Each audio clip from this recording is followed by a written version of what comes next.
புத்தாண்டு நல்வாழ்த்துக்கள். அதாவது நம்ம தமிழர்கள் தமிழ் புத்தாண்டை தான் நம்ம வந்து விசேஷமாக கொண்டாடணும் அப்படின்ற ஒரு அமைப்பில் வந்துட்டு இந்த தமிழ் புத்தாண்டு அப்படிங்கிறது வரக்கூடிய ஏப்ரல் 14 தொடங்க இருக்குது. நம்மளுடைய தமிழர்களுடைய ஒரு பண்பாட்டில், நம்மளுடைய கணித முறைகளில், நம்மளுடைய சாஸ்திர முறைகளில் முன்னோர்கள் வகுத்து கொடுத்தது எது அப்படின்னு கேட்டிங்கன்னா சித்திரை 1 தான் நமக்கு தமிழ் புத்தாண்டு. பிறக்க போகிற தமிழ் புத்தாண்டு இந்த சித்திரை 1 அப்படிங்கிறது விஸ்வாசு வருடம். அதாவது 60 வருடங்கள் தமிழருக்கு பிரபவ விவ சுக்ல பிரமோத்துத பிரமோத்பத்தி ஆங்கிரச ஸ்ரீமுக பவ யுவ தாது ஈஸ்வர வெகுதானியா அப்படின்ட்டு 60 வருடங்கள் தமிழ் வருடங்கள் கொடுக்கப்பட்டிருக்கு. அதில் 39வது வருடமானது விஸ்வாசு வருடம். இந்த வருடத்தை நோக்கி தான் நம்ம அடியெடுத்து வைக்கிறோம். நம்ம தமிழர்களுடைய கலாச்சாரப்படி பல்வேறு மதங்களும் பல்வேறு இனங்களும் பல்வேறு கலாச்சாரங்களும் இருந்தாலும் இந்த உலகத்தினுடைய ஆதி கர்த்தா, ஜோதிட சாஸ்திரத்தினுடைய ஆதி கர்த்தா அப்படிங்கிறவங்க தமிழர்கள் தான். அப்படிங்கிறதுல எல்லளவு கூட மாற்றம் இல்லை அப்படிங்கிறத நீங்கள் நல்லா புரிஞ்சுக்கணும். இந்த உலகத்துக்கு சாஸ்திரத்தையும் நாள்காட்டியும் வான சாஸ்திரத்தையும் தொகுத்து கொடுத்தவங்க யாருன்னு கேட்டால் நம்ம தமிழர்கள். நம்ம தமிழ் புத்தாண்டை நம்ம மற்றவங்களுக்கு கொடுத்துட்டு மற்றவங்களுடைய கேலண்டர் எடுத்து நம்ம பயன்படுத்திக்கிட்டு இருக்கோம். இது மிகப்பெரிய ஒரு தவறு.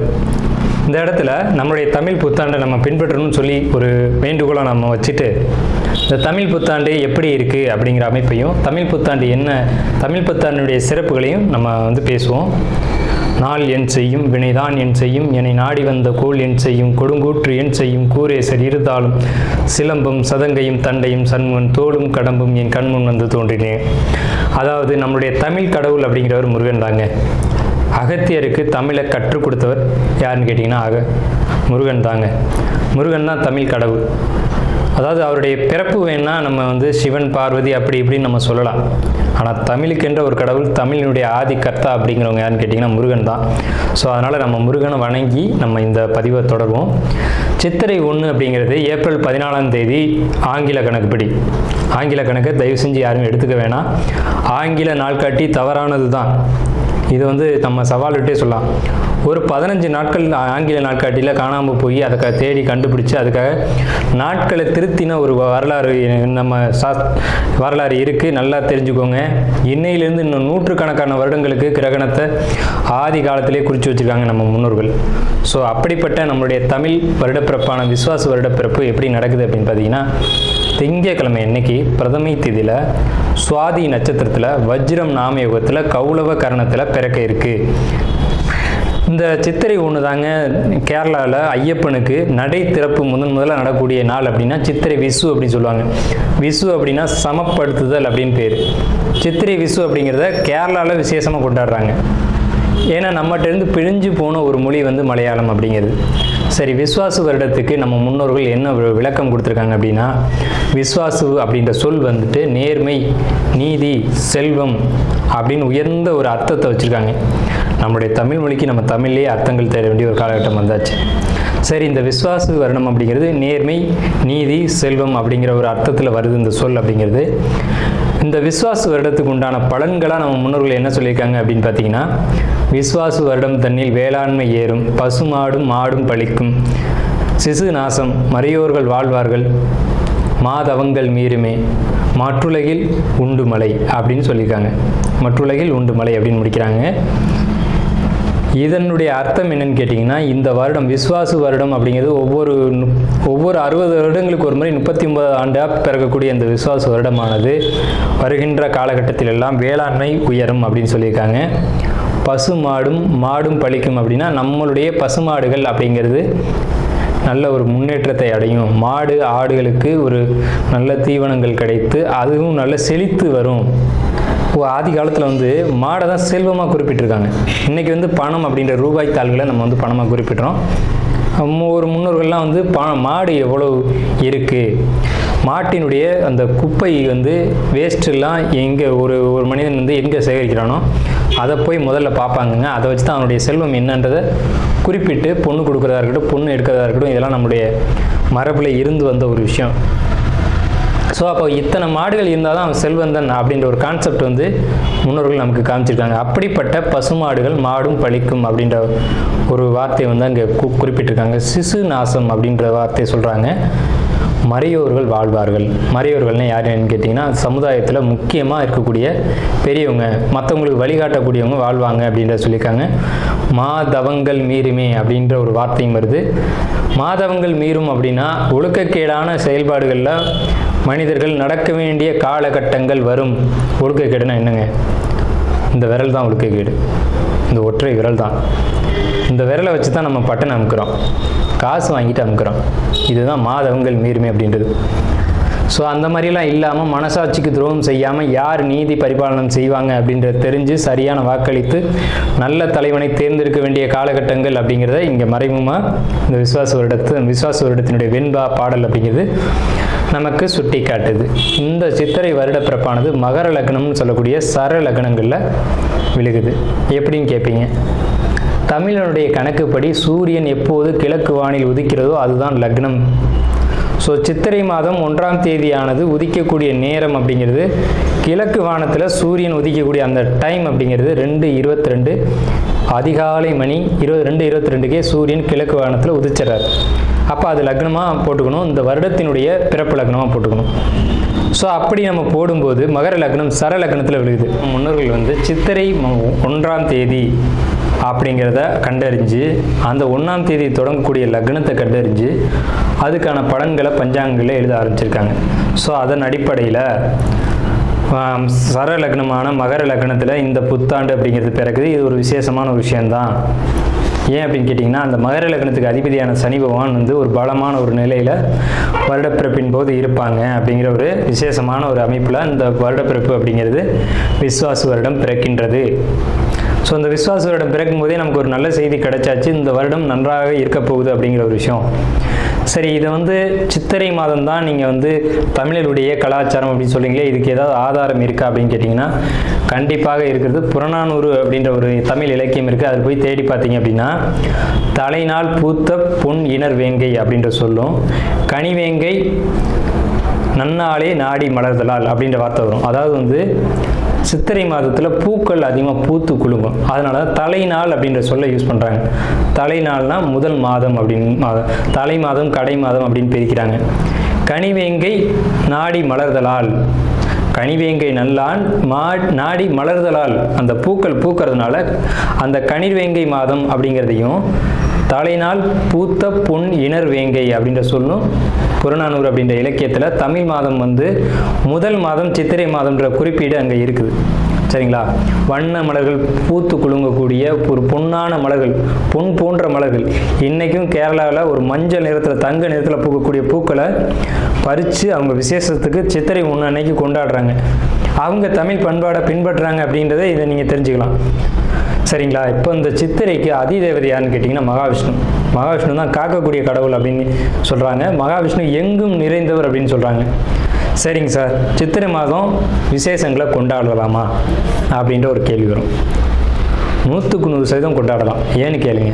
இதுக்கு உதாரணம் ராமர் தான். ராமர் பட்டாபிஷேகம் ஏற்ற மாதம் எதுன்னு கேட்டிங்கன்னா சித்திரை மாதங்க.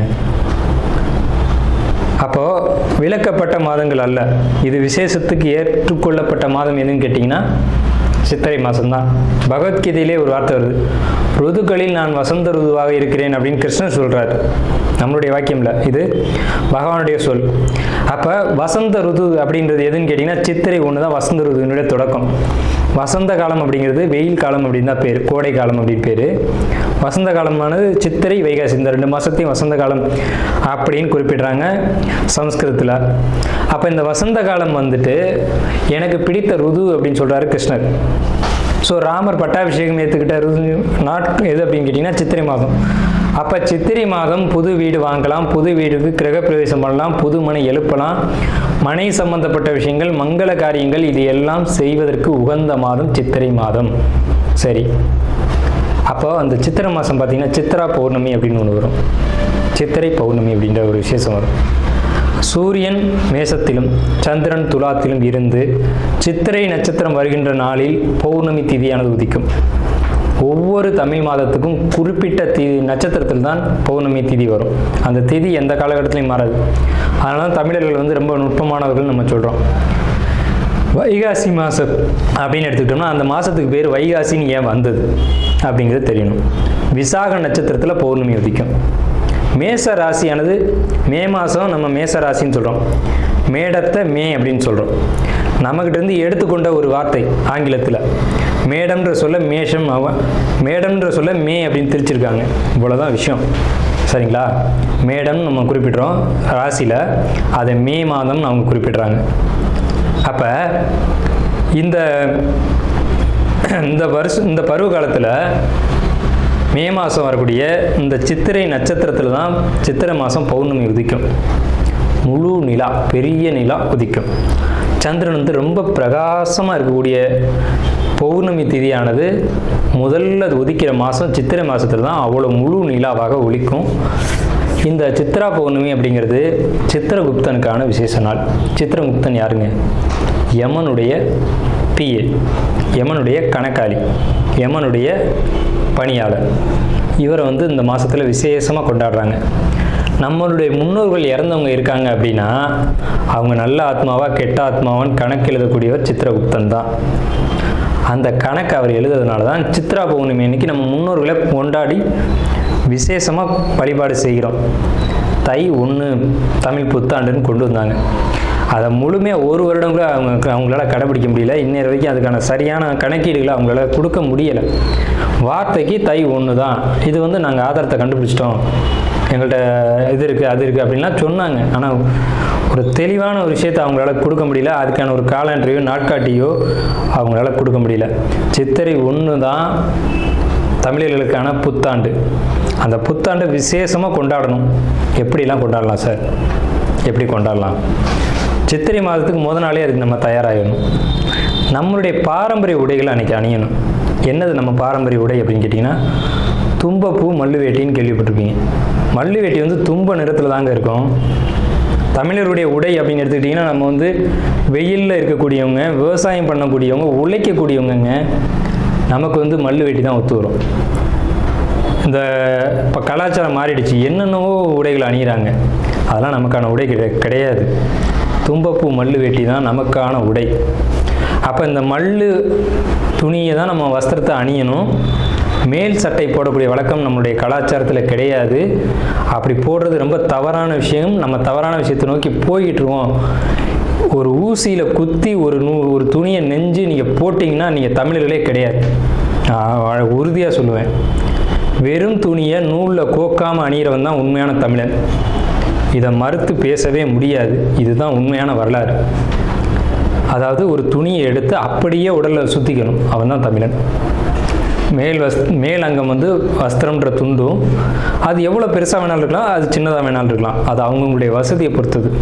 ஆனால் சுத்தமான மல்லுவாக இருக்கணும். மல்லுன்றது பருத்தி நூலால் செய்யப்பட்டது. நம்ம வந்து பருத்தியை உற்பத்தி செய்யக்கூடியவங்க. நம்ம நிலத்தில் தான் பருத்தி உற்பத்தி ஆகும். அதுக்கான சரியான மண் வந்து தமிழர்களுடைய மண் தான். உலகத்துக்கே ஆடையும் சாஸ்திரத்தையும் கற்றுக் கொடுத்தவங்க யாருன்னா தமிழன் தான். ஸோ இந்த மாதிரி பாரம்பரிய உடைகளை அணிஞ்சு நம்ம விசேஷத்தை கொண்டாடணும். பச்சடி செய்வாங்க அன்னைக்கு, சித்திரை 1 அன்னைக்கு பச்சடி செய்வாங்க. அன்றைக்கெலாம் யாருமே செய்யறதில்ல. வேப்பம்பூ பச்சடி, மாங்காய் பச்சடி இதெல்லாம் செய்வாங்க. அது ரொம்ப இனிமையாக இருக்கும். வேப்பம்பூ எப்படி சார் இனிமையாக இருக்கும்? செய்வாங்க சார், அதை இனிப்பாக செய்ய முடியும். பச்சடி செய்வாங்க. அன்னைக்கு அந்த உணவை எடுத்துக்கணும். வேப்பம்பூ ரசம்லாம் வச்சு அன்றைக்கி சாப்பிடுவாங்க. அவ்வளோ ருசியாக இருக்கும். அந்த நாளில் அந்த உணவை தான் எடுத்துக்கணும்னு நமக்கு முன்னோர்கள் சொல்லியிருக்காங்க. அதை தவிர்த்து நீங்கள் போகிறது அப்படிங்கிறது ஒரு சிறப்பான விஷயம் கிடையாது. சரி, நம்ம வந்து இந்த 39ஆவது ஆண்டில் இருக்கோம். கலியுகாதி வருஷம் 5127ஆவது ஆண்டு இந்த விசுவாச வருடம் பிறக்குது. இந்த ஆண்டினுடைய ராஜா மந்திரி அப்படிங்கிறது சூரியன். இந்த ஆண்டினுடைய ராஜா மந்திரி அப்படிங்கிறது சந்திரன். அர்க்காதிபதி சூரியன், மேகாதிபதி சூரியன், சஸ்யாதிபதி குரு, சேனாதிபதி சூரியன், ரசாதிபதி சனி. இந்த ஆண்டினுடைய ராஜா அப்படின்னு சொல்லக்கூடியவர் சந்திரன் பலமாக இருக்காங்க. இந்த ஆண்டு தொடக்கத்திலே பலமாக இருக்காங்க. சனி பலமாக இருக்காங்க. சூரியன் பலமாக இருக்காங்க. சூரியன் எப்போவுமே வருஷ ஆண்டு பிறப்பு அப்படின்னாலே சூரியன் பலமாக தான் இருப்பார். அது என்ன ஸ்பெஷல்னு கேட்டிங்கன்னா, அந்த வீடு வந்து எந்த ஒரு பலகீனமும் அடையாமல் இருக்குது. மேசராசி. சஸ்யாதிபதி குரு அதீத பலத்தில் இருக்கார். எப்படின்னு கேட்டிங்கன்னா, பரிவர்த்தனை யோகத்தில் குரு சுக்கிரன் பரிவர்த்தனையில் தங்களுடைய வீடுகளை மாற்றிக்கிட்டு, பகைக்கிரகங்கள் தான் குரு சுக்கிரன், ஆனால் தங்களுடைய வீடுகளை பரிமாற்றம் செஞ்சுக்கிட்டு நல்ல ஒரு பலமான நிலையில் இருக்காங்க. இந்த வருஷம் மழை வந்து ரொம்ப அற்புதமாக பெய்யும். சகல ஜீவராசிகளுக்கும் உணவுகள் தட்டுப்பாடு இல்லாமல் கிடைக்கும். ரொம்ப பெரிய ஒரு அற்புதமான விஷயம். அன்னதானங்கள், கோயில் விசேஷங்கள் சிறப்பாக நடக்கும். ஆனால் அந்த புனித யாத்திரைக்குள் போகக்கூடியவங்களுக்கு இந்த விஸ்வாச வருடம் அவ்வளோ சிறப்பாக இல்லை. அங்கே சில நெருக்கடிகள், தொந்தரவுகள் இருக்கலாம் அப்படின்ற ஒரு சின்ன மைனஸ் மட்டும்தான் இருக்குது. அதே நேரத்தில் உணவு உற்பத்திகள் அப்படிங்கிறது அதிகரிக்கும். மழை நல்லா பொழியும். அணு ஆயுத உற்பத்திகள் அதிகமாக இருக்கும். ஆயுதங்கள், இரும்பு, எஃகு போன்ற விஷயங்களுடைய உற்பத்தி அதிகரிக்கும். மருத்துவத்தில் இந்திய தேசம் முதலிடத்தை வகிக்கும். வட மாநிலங்களில் வெள்ள பாதிப்புகள் ஏற்படும். மின்சார தடைகள் அடிக்கடி ஏற்படும். பேட்டரி வாகனங்கள் அதிகரிக்கும். பெரும்பாலும் இந்த பெட்ரோலியம் சம்மந்தப்பட்ட வாகனங்கள் அப்படிங்கிறது குறையும். தங்கம், வெள்ளி உளைச்சல் அப்படிங்கிறது உச்சத்தை அடையும். விலை உச்சத்தை அடையும். தங்கம், வெள்ளியை பொறுத்த வரைக்கும், ஆபரணங்களை பொறுத்த வரைக்கும் விலை உச்சத்தை அடையும். ஆனால் விலையும் அதிகம் அடையும் போதெல்லாம் அந்த விற்பனையும் அதிகமாகும். நல்ல லாபங்கள் கிடைக்கும். அதிகமாக தங்க நகைகளை வாங்கி அணியக்கூடியதும் சேமிக்கக்கூடியதும் இந்த ஆண்டு மக்கள் செய்வாங்க. சுரங்கம், பெட்ரோலியம், கிணறு இதை பொறுத்த வரைக்கும் விபத்துக்கள் ஏற்படுத்தி கொண்டே இருக்கும். பெண்களுக்கு அவமரியாதைகளும் பாலியல் தொந்தரவும் நடைபெறும். இது ஒரு மைனஸ் தாங்க. பூச்சி, கருவண்டு இந்த மாதிரியான விஷயங்கள் அதிகரிக்கும். வெங்காயம், தக்காளி, பூண்டு, மாங்காய், புளி இதனுடைய உற்பத்தியும் அதிகமாக இருக்கும். விலையும் அதிகமாக இருக்கும். மனிதர்களுக்கு இந்த நடைப்பயணம் போகக்கூடியவங்களுக்கு மட்டும் கொஞ்சம் தொந்தரவுகள் இருக்குங்க. இது இந்த ஆண்டினுடைய பலனாக இருக்குது. இந்த ஆண்டு எப்படி கொண்டாடணும் அப்படின்றத பற்றி நம்ம பேசணும், சரிங்களா? அப்போ அந்த நாளில் புத்தாடைகள் அணிஞ்சு விசேஷமாக நம்ம அதுக்கு முத நாளே தயாராகிடணும். சித்திரை கனி காணுதல் அப்படின்னு சொல்லுவாங்க. சித்திரை கனி காணுதல் தமிழர்களுடைய ஒரு மரபான பண்பாடு. இந்த சித்திரை மாதத்துக்கு முத நாளே அதுக்கான ஏற்பாடுகள்லாம் செஞ்சு வச்சுட்டு நீங்கள் அடுத்த நாள் புத்தாண்டு பிறக்கும்போது அந்த சித்திரை கனி காணுதலோடு நீங்கள் தொடங்குனீங்க அப்படின்னா இந்த புத்தாண்டு ரொம்ப பெரிய விசேஷத்தை உங்களுக்கு கொடுக்கும். நீங்கள் 12 ராசிகளில் எந்த ராசியில் பிறந்திருந்தாலும் உங்களுக்கு ஏற்றம் தான் அப்படிங்கிறதுல மாற்றுக்கிறதுக்கு இடமில்லை. 12 ராசிகளுக்கும் யோகத்தை கொடுக்கக்கூடிய ஒரு ஆண்டு தான் இந்த சித்திரை புத்தாண்டு பிறப்பு, விஸ்வாச வருட பிறப்பு. விஸ்வாசு அப்படின்னாலே விஸ்வாசம் அப்படின்ற சொல்ல ஒரு தெரிந்த சொல்ல தான் நம்ம பார்க்குறோம். நேர்மையாகவும் மக்கள் செயல்படுவாங்க, நீதியோடு நடந்துக்குவாங்க. நீதி என்னன்றது தெரியும். தலைமையில் இருக்கக்கூடியவங்களுக்கு கொஞ்சம் தொந்தரவுகள் வரும். தலைமை அப்படின்னா உங்களுக்கு தெரியும், அரசாங்கத்தில் அரசியலில் இருக்கக்கூடியவங்களுக்கு தொந்தரவுகள் வருது அப்படிங்கிறதெல்லாம் மாற்றுக்கிறதுக்கு இடமில்லை. இதை பலர் சொல்லலாம், பலர் மறுக்கலாம். நடக்கும்போது சில விஷயங்கள் நீங்கள் தெரிஞ்சுக்கிங்க. புத்தாண்டினுடைய பிறப்பானது சிம்ம மாந்தியில் தொடங்குகிறது. அப்போ தலைமையில் இருக்கக்கூடியவங்க யாருன்னு நம்ம குறிப்பிட்டு சொல்ல முடியாது. எல்லாருமே தலைமை தான். அந்த பார்லிமெண்ட்டு, அதே மாதிரி நாடாளுமன்றம், இந்த மாதிரி இடங்களுக்கு போகக்கூடியவங்க எல்லாருமே தலைமை தான். இவங்களுக்கு மட்டும் கொஞ்சம் எச்சரிக்கையாக இருக்கணும் அப்படின்ற காலகட்டம். உடலையும் மனதையும் தைரியமாக பார்த்து கொள்ள வேண்டும் அப்படின்ற காலகட்டம் இந்த விஸ்வாச வருடம். அதே சமயத்தில் நீதி, நேர்மை யாரெல்லாம் கடைபிடிக்கிறீங்களோ உங்களுக்கு இந்த விஸ்வாச வருடம் உங்களை விசுவாசமாக காப்பாற்றும் அப்படிங்கிறதுலேயும் மாற்றுக்கிறதுக்கு இடம் இல்லைங்க. ஸோ நம்மளுடைய இந்த வீடியோ பார்த்த அனைவருக்கும் நன்றிகள். கன்னி ராசி, உத்திர நட்சத்திரம். விஸ்வாச வருஷம் எப்படி இருக்கும் அப்படின்னு பார்த்தீங்கன்னா, வீண் அலைச்சல்கள் அதிகமாக இருக்கும். தேவையற்ற பயணங்களும் தூக்கமின்மையும் ஏற்படும். இந்த வருஷம் உங்களுக்கு இந்த பலன் அப்படிங்கிறது நடக்க இருக்குது. அலைச்சல்களை குறைச்சிக்கோங்க. நேரத்துக்கு சாப்பிட்டுட்டு நேரத்துக்கு தூங்குறதுக்கான வேலைகளை பாருங்கள். உடல் ரீதியில் அடிவயிறு சம்மந்தப்பட்ட பகுதிகளில் பாதிப்புகளை ஏற்படுத்தக்கூடிய ஆண்டு அப்படிங்கிறது. வயிறு சம்மந்தப்பட்ட பாதிப்புகளை உத்திர நட்சத்திரம் கண்டிப்பாக சந்திக்கும். ஸோ வெளியிடங்கள் உணவுகளை ஒதுக்கிக்கோங்க. நீங்கள் வழக்கமாக எப்பவும் சாப்பிடக்கூடிய உணவுகளை எடுத்துக்கோங்க. உணவு சம்மந்தப்பட்டதுனால உங்களுக்கு உடல் ரீதியாக பாதிப்புகளை சந்திக்க வேண்டிய காலகட்டம் இந்த விசுவாச ஆண்டு. ஸோ இதில் எச்சரிக்கை, நெகட்டிவாக நம்ம எதுவும் சொல்ல. மனசுக்குள்ளே ஒரு குழப்பம் இருக்கும். அந்த குழப்பங்களை பொறுத்த வரைக்கும் பெரியவங்கள்ட்ட தீர்வு தேடிக்கோங்க. அதே மாதிரி மாணவர்களை பொறுத்த வரைக்கும் படிப்பு அப்படிங்கிறது கொஞ்சம் மந்தப்படும். வீட்டில் சுபகாரியங்கள், விசேஷங்கள் அப்படிங்கிறது இந்த உத்திர நட்சத்திரத்துக்கு நிச்சயமாக நடக்கும். தொழிலில் லாபம் பெரிய அளவில் இருக்கும். தொழிலில் சின்ன சின்ன இடையூறுகள் இருக்கும். தேவையற்ற அலைச்சல்கள் மட்டும் குறைச்சிக்கோங்க. நன்றி. இந்த கன்னி ராசி அப்படிங்கிறது காலபுருஷனில் 6வது ராசி. மேஷம், ரிஷபம், மிதுனம் அப்படின்னு எண்ணி வரும்போது 6வது ராசியாக வருது. இந்த ராசிக்காரங்க நீங்கள் எப்படி இருப்பீங்க அப்படின்னு பார்த்தீங்கன்னா, ரொம்ப ஒரு என்ன சொல்கிறீங்க, நமக்கு மட்டும்தான் எல்லாம் தெரியும், நம்மளை தவிர யாருக்குன்னு எதுவுமே தெரியாது அப்படிங்கிறதும், எல்லாரையும் நகைச்சுவையாக பேசுறதும், கிண்டல் அடிக்கிறதும், குறைவாக மதிப்பிடுறதும், இந்த தன்மைகள் உங்கள்கிட்ட அதிகமாக இருக்கும். எப்போவுமே ஒரு பழமொழி சொல்லுவாங்க, ஊசிக்கு ஊசி எதிர்மனை பாயக்கூடாது அப்படிம்பாங்க. ஆனால் நீங்கள் யாரையாக இருந்தாலும் ஒரு எடை போட்டு பார்ப்பீங்க. அந்த மாதிரியான தன்மைகள் அப்படிங்கிறது சில நேரங்களில் யாருக்கும் மனசு கஷ்டத்தை ஏற்படுத்தக்கூடிய ஒரு நக்கல் நகைச்சுவை அப்படிங்கிறதெல்லாம் அவங்கள்ட்ட அதிகமாகவே காணப்படும். ஆனால் அறிவு சார்ந்தவங்க தான் கலைத்துறை, எழுத்துத்துறை, அதே மாதிரி கவிதை எழுது, நாடகத்துறை, இந்த துறைகளுக்கெல்லாம் கன்னிராசி அப்படிங்கிற அமைப்பு வந்து ரொம்ப விசேஷமான அமைப்பு. நீதித்துறை, ஒயிட் காலர் ஜாப்னு சொல்லக்கூடிய ஜாப்ஸ் எல்லாமே வந்து அறிவை மட்டும் பயன்படுத்தி செய்யக்கூடிய உடல் உழைப்பு அல்லாத செயல்களுக்கும், உடல் உழைப்புக்குமே வந்து கன்னிராசி ஒரு விசேஷமான ராசி தான். அறிவும் வேலை செய்யுது, உடலும் வேலை செய்யுது.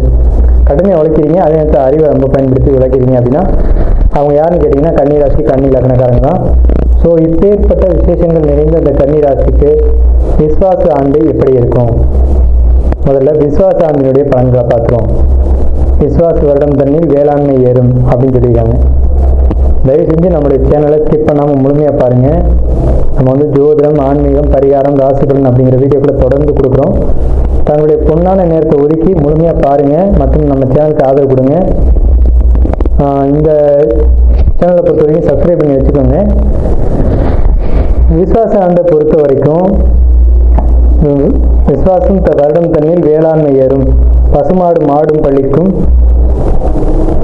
சிசு நாசம் மறையோர்கள் வாழ்வார்கள், மாதவங்கள் நீருமே மற்றுலகில் உண்டு மலை அப்படின்னு சொல்லியிருக்காங்க. அப்போ இந்த ஆண்டு அப்படிங்கிறது 12 ராசிக்குமே எப்படி இருக்கும் அப்படின்னு பார்த்தோம்னா வேளாண்மை விளைச்சல் அப்படிங்கிறத பொறுத்த வரைக்கும் குறைவில்லை. ஆடு மாடுகளை பொறுத்த வரைக்கும் குறைவில்லை. ஆனால் இன்னைக்கு காலகட்டம் என்ன போச்சுன்னா இந்த வேளாண்மைக்கும் பசுமாடு ஆடு வளர்க்குறதுக்கும் எண்ணிக்கைகள் மக்கள்கிட்ட வந்து குறைஞ்சிட்டே வருது. உழைக்காமல் வாழணும் அப்படிங்கிற ஒரு கான்செப்டில் மக்கள் வந்து போயிட்டுருக்காங்க. அது அரசு வேலை, அரசாங்க வேலை, அதே மாதிரி ஒரு கம்பெனி வேலை, அந்த மாதிரி போயிடணும் அப்படின்னு நினைக்கிறாங்க. அப்போ இதெல்லாம் யார் பாப்பா? விவசாயமோ வேளாண்மை யார் பாப்பா? மாடுகள் யார் பாப்பா? இதெல்லாம் நம்முடைய ஒரு பாரம்பரியமான விஷயம் தானே, இதெல்லாம் பார்க்கணும் தானே. இதெல்லாம் இன்னைக்கு மக்கள்கிட்ட சுத்தமாக இல்லாமே போயிடுச்சு. ஸோ அப்படிப்பட்ட ஒரு நிலையில் இருக்கக்கூடிய இந்த விஸ்வாச வருடமானது இதெல்லாம் மீண்டும் வந்து வேளாண்மையாக இருக்கட்டும், பசுமாடுகளாக இருக்கட்டும், இதெல்லாம் தொழிலாக மாறும் அப்படிங்கிற ஒரு அமைப்பில் இந்த ஆண்டு பிறந்திருக்கு.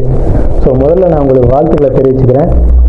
இந்த ஆண்டினால உங்களுடைய பலன்கள், இந்த ஆண்டினால உங்களுக்கு ஏற்படக்கூடிய பலன்கள் என்னென்ன அப்படின்னு பார்க்கும்போது ஃபர்ஸ்ட் இந்த வருடம் வந்து உங்களுக்கு ரொம்ப நல்லா இருக்க போகுது அப்படின்ற ஒரு விஷயத்தை சொல்லிட்டு